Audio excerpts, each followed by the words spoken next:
Assalamualaikum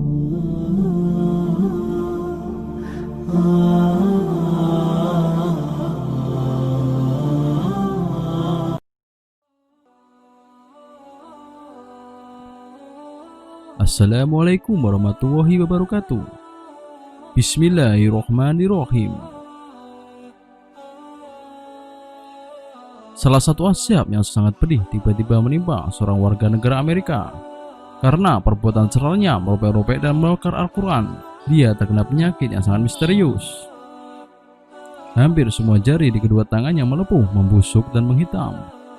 Selain itu, padahal lukanya tersebut juga menimbulkan aroma yang tidak sedap, seperti bau busuk, kata seorang dokter di Hospital of the University of Pennsylvania, tempat pria itu dirawat. Sayangnya, pihak berkuasa sengaja menyembunyikan identitas lelaki ini. Berbagai sumber menyebutkan berita ini hoaks, jelas karena sikap anti-muslim yang sangat kuat oleh sebagian pihak memunculkan kebimbangan terjadinya gelombang protes. Sebelum kasus ini mencuat, seorang pendeta berasal dari Florida, Amerika Serikat, Bob All, mengatakan bahwa dia akan membakar Al-Quran pada hari peringatan 11 September. Meskipun dikecam dunia, pendeta Bob All tetap melaksanakan aksinya pada Sabtu 11 September 2010 di Tennessee, Amerika Serikat. Dengan pendeta Danny Allen, All melakukan aksinya di hadapan sekelompok orang yang sebagian besarnya ialah pihak media. Kedua pendeta itu menyiram dua Al-Quran dengan cairan pembakar, lalu membakarnya dengan api. Aksi dua pendeta itu dilakukan di perkarangan belakang kediaman All, Springfield. Mereka mengatakan aksinya merupakan pesan dari Tuhan. All mengatakan bahwa gereja telah mengecewakan banyak orang karena tidak mendukung aksinya. Saya yakin bahwa sebagai negara kita berada dalam bahaya, ujarnya.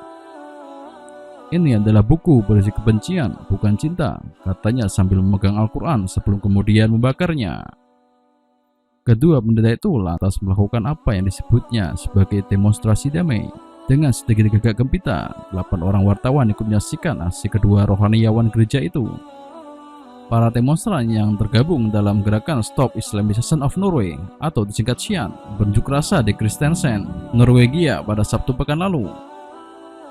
Aksi kelompok anti-Islam itu memicu kemarahan komunitas muslim setempat karena demo mereka diwarnai dengan pembakaran Al-Quran dan melontarkan hinaan terhadap Nabi Muhammad SAW. Para pemimpin muslim di Asker, Norwegia telah mengumumkan rencana untuk mengajukan laporan polisi atas pembakaran kitab suci tersebut. Pemimpin Serikat Muslim Asker, Akmal Ali, mengatakan komunitas muslim melihat tindakan kelompok SIAN tidak hanya sebagai ilegal tapi juga sebagai kejahatan rasial. Menurut Ali, demonstrasi oleh SIAN sudah keterlaluan karena membakar dua salinan Al-Quran yang dibuang ke tong sampah. Satu lagi salinan Al-Quran dibakar oleh pemimpin organisasi tersebut, Lars Thorsen. Demo pada akhir pekan lalu diawasi oleh lebih dari selusin polisi. Menurut kantor berita Reset dan dikutip, para anggota SIAN mengecam Islam yang mereka sebut fasis dan agama kekerasan. Mereka juga menghina Nabi Muhammad dengan sebutan pedofil. Pada hari yang sama, komunitas muslim juga melakukan demo tandingan.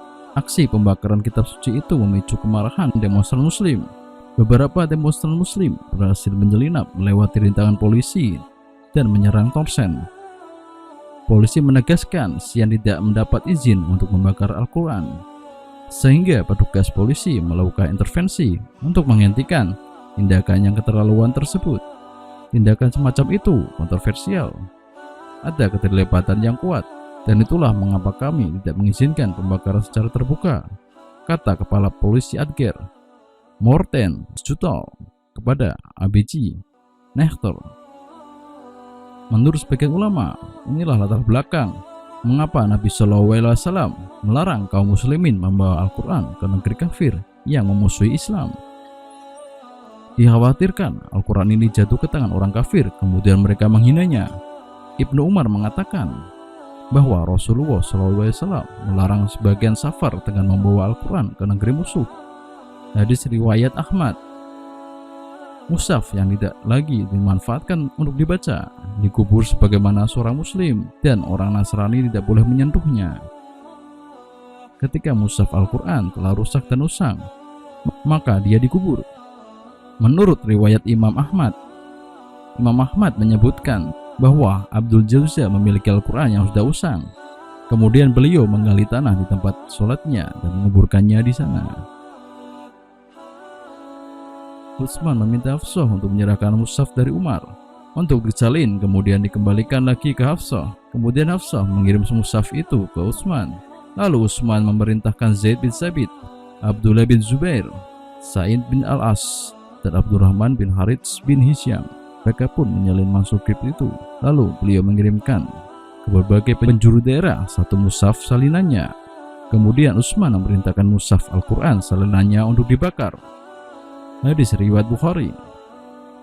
Perintah Utsman untuk membakar mushaf lain telah semua disatukan dengan mushaf Al-Iman, menunjukkan bolehnya membakar kitab-kitab yang di sana tertulis nama Allah, dan itu dilakukan dengan rangka memuliakannya, melindunginya agar tidak diinjak atau berserakan di tanah. Namun perlu diperhatikan, hendaknya kita menguburkan atau membakar dilakukan dengan prosedur yang sesuai dengan kelayakan dan sikap yang menghormati Al-Quran dan lafaz jalalah Allah. Membakar atau menguburkan dengan tujuan ini berbeda dengan orang yang menghinakan Al-Quran. Kita dapati ada oknum yang benci Islam atau orang munafik yang membakar Al-Quran karena benci dan tidak suka. Mereka membakar dengan sikap dan gaya yang menghinakan setelah dilakukan di tempat yang tidak sesuai dengan kemuliaan Al-Quran. Demikian, semoga bermanfaat. Wallahu a'lam bishawab.